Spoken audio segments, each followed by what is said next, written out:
गर्दीचा फायदा घेऊन एसटीतून प्रवास करणाऱ्या प्रवाशांचे दागिने चोरणाऱ्या मोरन सकट या महिलेला 11 डिसेंबरला स्थानिक गुन्हे अन्वेषण शाखेच्या पथकानं अटक केली आहे। तिच्याकडून चोरीचे 2,63,000 रुपये किमतीचे दागिने जप्त करण्यात आलेत। एसटी स्टँडमध्ये किंवा एसटीमध्ये गर्दीचा फायदा घेऊन प्रवाशांचे दागिने चोरले जातात।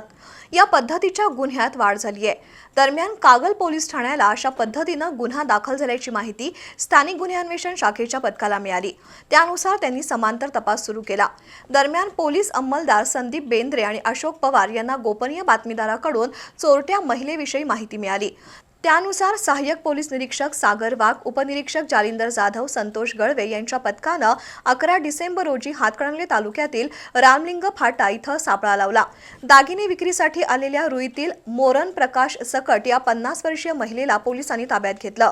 तिच्याकडून 2,63,375 रुपये किमतीचे 2.25 तोळे वजनाचे सोन्याचे दागिने पोलिसांनी जप्त केले।